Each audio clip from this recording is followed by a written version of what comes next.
Good morning everyone, I am Pratik Kurmalwar and I welcome you all to our channel called Minute to Learn It. आप लोग सब जानते ही हैं आज मैं वीडियो क्यों रिकॉर्ड कर रहा हूँ because yesterday it was a budget day yesterday and उसकी वजह से last time also I did a short descriptive video on budget 2023, so I thought that this year also I should do the same for the year 2024. इस साल का जो budget है उसका जो इम्पोर्टेंस है as compare to every general budget उसे थोड़ा सा कम लोगों ने इस बार उसको एक्चुअली दिया है. Mostly it is because of it is interim budget. तो आप लोगों को इंटरिम बजट का अगर मतलब नहीं पता होगा तो इट इज़ इंटरिम का मतलब ऐसा होता है कि you all know that there are elections right just 1 or 2 months from now. तो इलेक्शंस की वजह से we don't know that whether this particular government will be in in ruling in India after these 2-3 months. तो उसकी वजह से क्या है कि जो भी बजट गवर्नमेंट बना रही है फॉर अपकमिंग ईयर तो वो पूरे साल के लिए नहीं बनाएगी right. So they will be preparing a budget for 2 or 3 months. और ये 2 और 3 महीने का जो हम बजट बनाते हैं ठीक है इसी को हम लोग इंटरिम बजट भी बोलते हैं. तो ये interim budget is actually a short sighted budget for 2 or 3 months right. But यहाँ पे सिर्फ वो लोग वो नहीं बोलेंगे जो 2-3 फिर गवर्नमेंट करेगी क्या क्योंकि बिकॉज फॉर द अपकमिंग जो भी मंथ्स रहेंगे अगर वो फिर से बीजेपी अगर रूलिंग पार्टी हो जाती है तो उसके बाद में उनको they have to again go for a budget right. जो फुल बजट आएगा उसके बाद में आएगा इलेक्शन के बाद में जो अनाउंस किया जाएगा. लेकिन तब तक के लिए फिर क्या. तो ये 2-3 आपको पता होगा कि जब भी गवर्नमेंट पैसा खर्च करती है गवर्नमेंट के कंसोलिडेटेड फंड अकाउंट से तो they need to take permission of the parliament right. Even if they want to spend 1 rupee from it and that's why they are actually announcing the budget and indirectly they are taking the permission of parliament by passing the finance act है ना. तो ये पूरी process होती है ये हर साल होती है बट इस साल ये जो बजट है फिर बात किस चीज़ की करेंगे. जैसे इकोनॉमिक सर्वे नाम का एक डॉक्यूमेंट रहता है आप में से बहुत लोग पढ़ते होंगे हर साल लेकिन इस साल वो जो डॉक्यूमेंट है वो रिलीज नहीं किया गया. The reason is this only कि ये जो बजट है this is an interim budget ठीक है.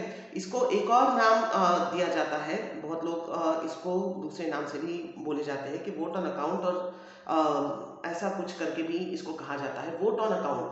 तो वोट ऑन अकाउंट बजट या फिर इंटरिम बजट दोनों चीज़ें एक ही है उसमें कंफ्यूज होने की कोई बात नहीं है राइट. तो फिर अब गवर्नमेंट ने क्या किया तो गवर्नमेंट ने एक रिव्यू रिपोर्ट निकाली जो आप देख सकते हैं जो इकोनॉमिक्स मिनिस्ट्री होती है हमारी जो चीफ इकोनॉमिस्ट होते हैं उन्होंने जारी किया था एक 10 जनवरी को एक रिव्यू जारी किया था जिसमें पिछले 10 साल में what the government did everything has been mentioned there right in short. और हमने कैसे ग्रो किया है during the last 10 years that is something which is substantially stated in that particular document right. तो उस डॉक्यूमेंट को पढ़ के आपको पता चल सकता है. तो फिर अभी क्या किया गया है अभी ये किया गया है इसीलिए मैं जो आपको शुरुआत में ही बोला कि एक्सपेक्टेशन बहुत ज़्यादा नहीं थी इस बजट से because this was an interim budget. और दूसरी बात ऐसी है कि एक्चुअली जो बड़ी बड़ी जितने भी हम बोल सकते हैं कि जो अनाउंसमेंट्स है वो गवर्नमेंट ने पहले ही पिछले 2 साल में कर दी है. जो एक हम सब बोल सकते हैं ब्लूप्रिंट है ना जो होती है for the growth that has already been created 2 years ago जब कैपिटल एक्सपेंडिचर एकदम से बढ़ा दिया गया है ना सारी चीज़ों में और बहुत सारी स्पेंडिंग जो स्ट्रक्चर है गवर्नमेंट का वो चेंज कर दिया गया. तो during that time we have seen that. So now the government will be capitalising on that only. तो वो बिल्कुल सही चीज़ है जो पिछली बार गवर्नमेंट ने किया है गवर्नमेंट कर चुकी है तो उसी को गवर्नमेंट आगे बढ़ाएगी. और this budget was more of a review okay what the government did for last 10 years और बाकी कुछ अनाउंसमेंट्स है. तो कौन से सेक्टर में क्या हुआ इन शॉर्ट हम देखने की कोशिश करेंगे and after that lastly will see कि स्टॉक मार्केट के ऊपर इसका क्या कितना प्रभाव आया थोड़ा बहुत जो भी है we'll discuss that and we'll end the video. So let's start the video first. So सबसे पहली चीज़ जो सबसे अच्छी बात कल मुझे लगी जो गवर्नमेंट ने की भी है it's about the research. Okay, so they have said that earlier it was like Jai Kisan, Jai Jawan, Jai Kisan. We used to say in Jai Jawan, Jai Kisan and Jai Vigyan. So now they have said Jai Jawan, Jai Kisan and Jai Anusandhan.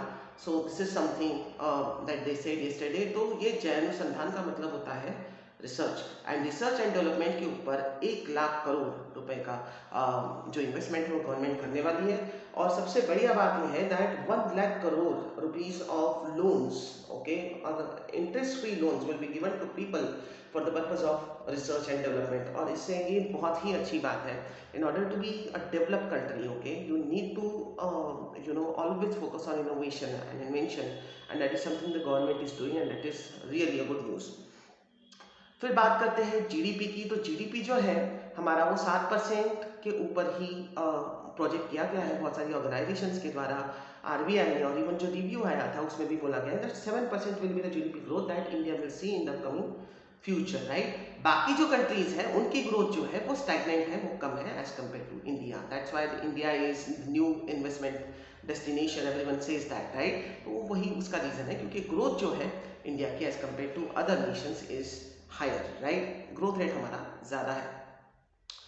इसमें उन्होंने कुछ ऐसी चीजें भी कही है जो जो जिन लोगों को और जिस पर्टिकुलर कैटेगरी के लिए, कैटेगरी ऑफ पीपल, उसको कैसे कैटेगराइज किया गया इस बजट को, उसकी बात कर लेते हैं। इसके पहले भी प्राइम मिनिस्टर मोदी बोल चुके हैं, इस बार भी वही चीज लिखी गई कि जो फोकस है वो मोस्टली यूथ के ऊपर, ठीक है, महिलाओं के ऊपर ज़्यादा है और किसानों के ऊपर ज़्यादा है। तो इस बार ज़्यादा बात की गई है महिलाओं और किसानों की। तो ये भी बोला गया है कि 25 करोड़ लोगों को पिछले 10 सालों में अपलिफ्ट किया है गवर्नमेंट ने।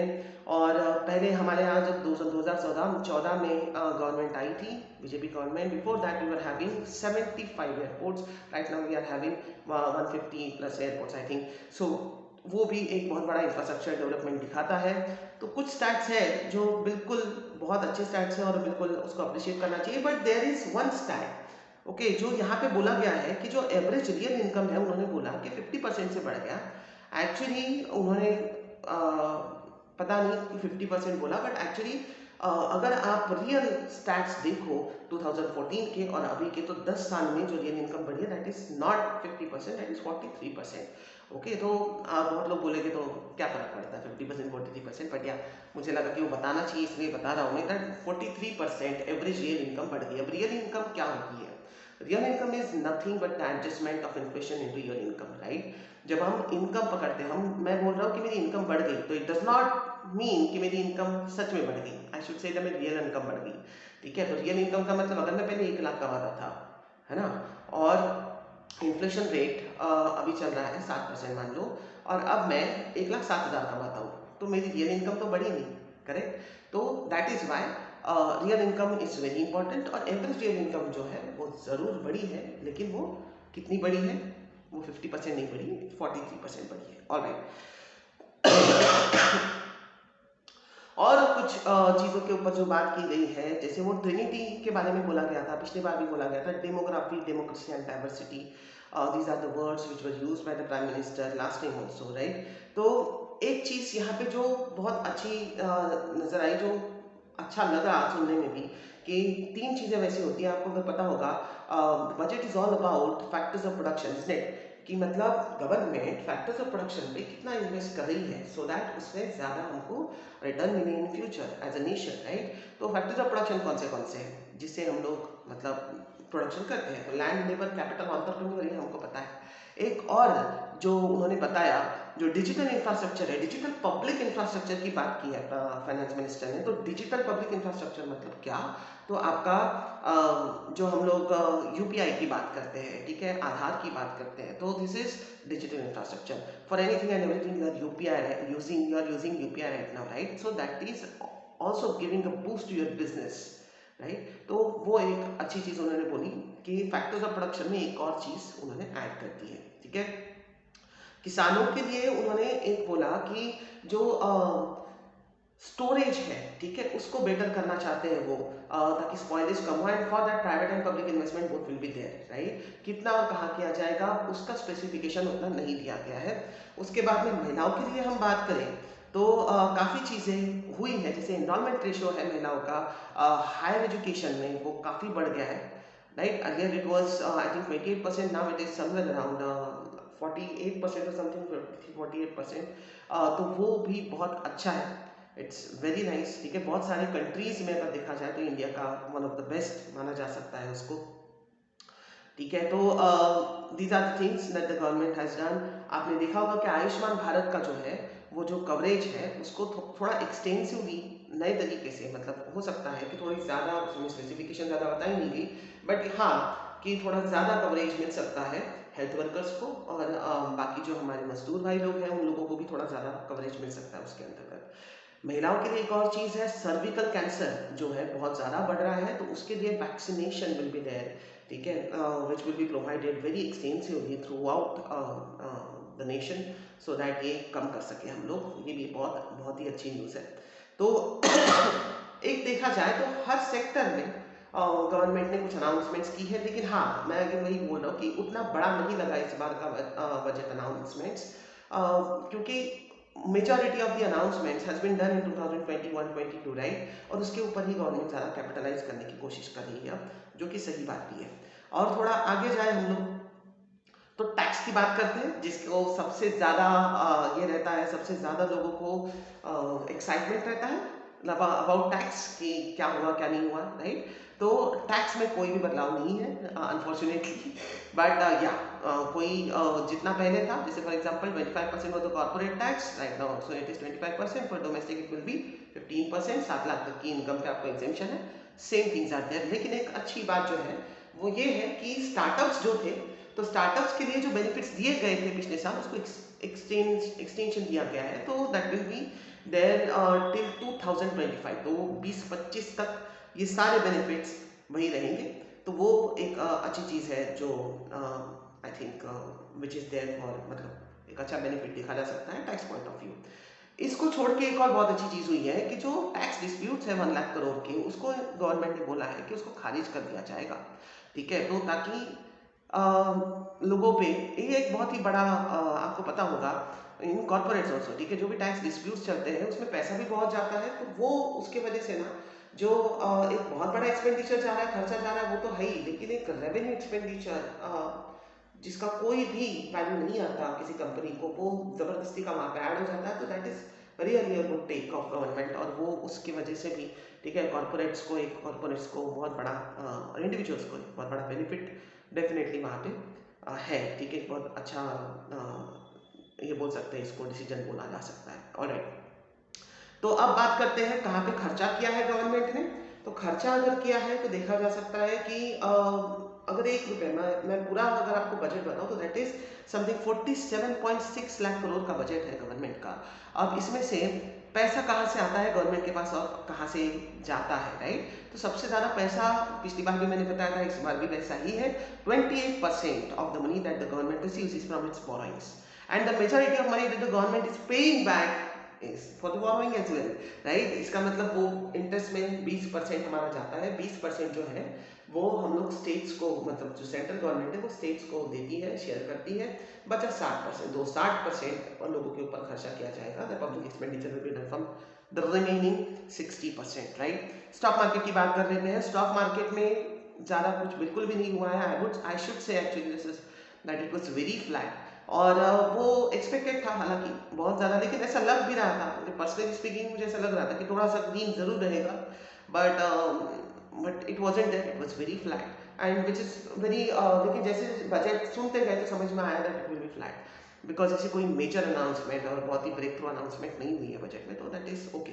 तो कौन से सेक्टर्स में सेक्टर्स के लिए गुड न्यूज़ है, वो भी एक इम्पॉर्टेंट बात है। आपकी जानकारी के लिए मैं बता दूं कि 2021 में सबसे ज़्यादा हाइक देखी गई थी बजट के, 1 डे हाइक जो देखी गई थी दैट वाज 5%, ओके। और फिर बाकी कभी रेड में जाता है, कभी ग्रीन में जाता है market, depends on the announcements, this time it was very flat, okay. तो अब हम लोग बात करेंगे कौन से सेक्टर्स में को आप कर सकते हो। तो एक सेक्टर जो पहले भी हम लोगों ने बात की थी, जो सूर्योदय योजना प्राइम मिनिस्टर ने अनाउंस की थी 1 लाख लोगों के लिए, राइट, 1 करोड़ लोगों के लिए बोला गया था कि सोलर पैनल्स लगाए जाएंगे, तो दैट वाज देयर। तो वो एक अच्छा है जो अभी इंफ्रास्ट्रक्चर में भी उन्होंने बात की है। उसके बाद में रेलवे रूट्स और पब्लिक इंफ्रास्ट्रक्चर और पब्लिक इसकी बात की है बजट में कि रोड्स एंड पब्लिक ट्रांसपोर्ट जो है उसको प्रेफरेंस दिया जाएगा तो उसकी वजह से उससे रिलेटेड ईवी से रिलेटेड जो कंपनीज है, जो सेक्टर है, that is also going to see that will be benefited from this particular, right. Railway से रिलेटेड जो भी कंपनीज हैं उनके लिए अच्छी न्यूज़ थी, तो उनके लिए भी एक उस सेक्टर में भी थोड़ा बहुत अच्छा ही देखी जा सकती है। इन शॉर्ट मुझे ऐसा नहीं लग रहा है कि बजट विल मेक एनी ऐसा कुछ था जो हमको पहले नहीं पता था और बजट की वजह से एकदम से सेंटिमेंट चेंज हो गया and we will change our investment pattern. I don't think so.